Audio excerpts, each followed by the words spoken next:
لبيك اللهم لبيك لبيك لا شريك لك لبيك লাব্বাইক আল্লাহুম্মা লাব্বাইক ধ্বনিতে মুখরিত মক্কা।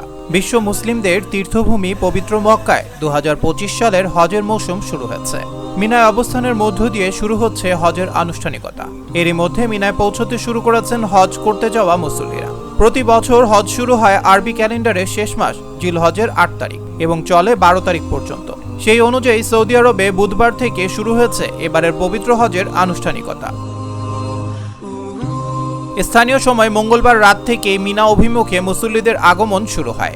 ধর্মীয় বিধান অনুযায়ী মঙ্গলবার সন্ধ্যার পর মুসল্লিরা মক্কার মসজিদুল হারাম বা নিজ আবাসন থেকে এহরাম বেঁধে হজের নিয়ত করেন এবং প্রায় 9 কিলোমিটার দূরের মিনা উপত্যকার উদ্দেশ্যে যাত্রা করেন। সেখানে এক রাত অবস্থান শেষে বৃহস্পতিবার 9 জিলহজ রওনা হবেন আরাফাতের ময়দানে, যেখানে অনুষ্ঠিত হবে হজের মূল খুতবা। আরাফাতে অবস্থানকেই হজের মূল অংশ হিসেবে বিবেচনা করা হয়। চলতি বছর প্রায় 15 লাখ মুসল্লি হজ পালনে অংশ নিচ্ছেন। আরব নিউজের এক প্রতিবেদনে জানা যায়, হজ উপলক্ষে নিরাপত্তা, চিকিৎসা, যাতায়াত ও সার্বিক ব্যবস্থাপনায় বিশেষ গুরুত্ব দিয়েছে সৌদি কর্তৃপক্ষ। তারা জানিয়েছে, বিশ্বের 71টি দেশ থেকে এখন পর্যন্ত 3314টি ফ্লাইটে হজযাত্রীরা সৌদি আরবে পৌঁছেছেন। হজযাত্রীদের পরিবহনের জন্য এবারও চালু হচ্ছে আল মাশায়ের আল মুকাদ্দাসা মেট্রো সার্ভিস, যা স্যাক্রেড সাইটস ট্রেন লাইন নামেও পরিচিত।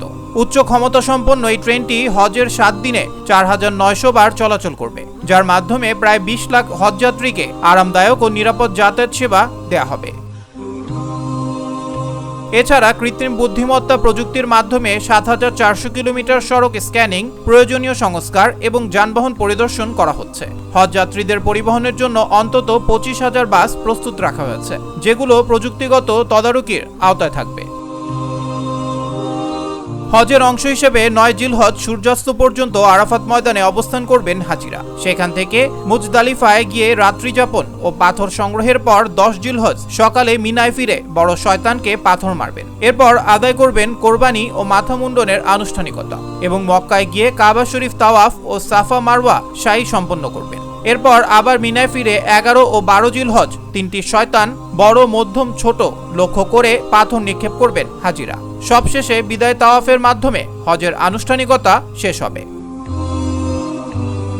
এদিকে হজ চলাকালীন যোগাযোগ ব্যবস্থা উন্নত করতে মক্কা, মদিনা ও পবিত্র স্থানগুলোতে 4G ও 5G নেটওয়ার্ক কভারেজ 99% পর্যন্ত বাড়ানো হয়েছে।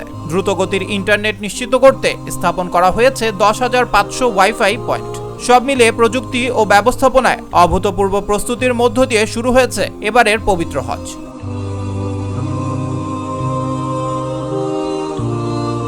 لبيك اللهم لبيك لبيك لا شريك لك لبيك إن الحمد والنعمة لك والملك لا شريك لك